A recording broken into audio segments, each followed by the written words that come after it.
তর্ণেশা দাস। তো আমি উত্তর কুচুচড়া সরকার পাড়াতে থাকি। বর্তমানে রাজধানী আগরতলার মহিলা মহাবিদ্যালয় কলেজে পড়াশোনা করছি, সেকেন্ড ইয়ার। তো আমি যখন ক্লাস 4-এ পড়ি সেই সময় থেকে আঁকা শিখছি। তো ওই সময় থেকে আঁকা করতে করতে ক্লাস 10 পর্যন্ত করলাম। এরপরে তো আর পরীক্ষার জন্য আর করিনি। তো এখন ঘরের মধ্যেই প্র্যাকটিস করি। তো করতে করতে বেশ কয়েকদিন আগে আমি কিছু মুগ ডাল ঘরে ছিল, তো ওইগুলোর উপরে প্রথম আমি আমার দেশের মানে ভারতের জাতীয় পতাকাটা আঁকলাম। এরপরে মনে হলো তার প্রতিবেশী দেশ এবং আরও কিছু দেশকে আমি তুলে ধরি, হয়তোবা অনেক দেশের নামই অনেকে জানে না। তো তার জন্য আমি কি করলাম, প্রথম আমার দেশ আর পাশাপাশি বাংলাদেশ, পাকিস্তান মানে প্রতিবেশী দেশ সহ কতটা দেশে করলে, কতটা দেশ? 21টা।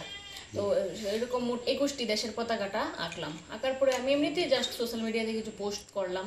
করার পরে হঠাৎ আমার মনে হলো যে আমি এটার মাধ্যমে আরও উপরে যেতে চাই। তো তার জন্য আমি ইন্ডিয়া বুক অফ রেকর্ডসে অ্যাপ্লাই করলাম। অ্যাপ্লাই করার পরে আমার এই ক্লেমটা মুগ ডালের উপর যে দেশের পতাকাটা, এটা একটা রেকর্ড হিসেবে ফাইনাল হয়েছে।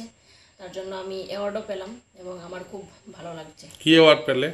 ইন্ডিয়া বুক অফ রেকর্ডসের একটি সম্মান পেলাম। ইন্ডিয়া বুক অফ রেকর্ড যে নেক্সট যে নতুন এডিশনটা থাকবে ওইটাতে আমার নাম থাকবে, আমি কি করলাম তা থাকবে, এবং তাদের সম্মানীয় হিসেবে আমাকে মেডেল, আই কার্ড, একটি পেন এবং একটি ব্রোঞ্জ, একটি নতুন edition, India book of records নতুন এডিশন দিয়ে সম্মানিত করেছে।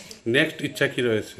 তো আমার নেক্সট ইচ্ছা হলো, এখন যেমন আমি আমার দেশের মধ্যেই এটা করলাম, তো আমার ইচ্ছা আছে যে সম্পূর্ণ বিশ্ব অর্থাৎ Guinness book of world record যেটা আছে ওইটা, এবং এশিয়া বুক অফ রেকর্ড অর্থাৎ আমাদের এশিয়ান কান্ট্রির মধ্যে যে দেশগুলো আছে তার মধ্যে অ্যাপ্লাই করার, এবং আমার নামটা আমি চাই তার মধ্যেও আরও উপরে উঠুক, গিনিস বুকে যাতে আমার নামটা উঠে।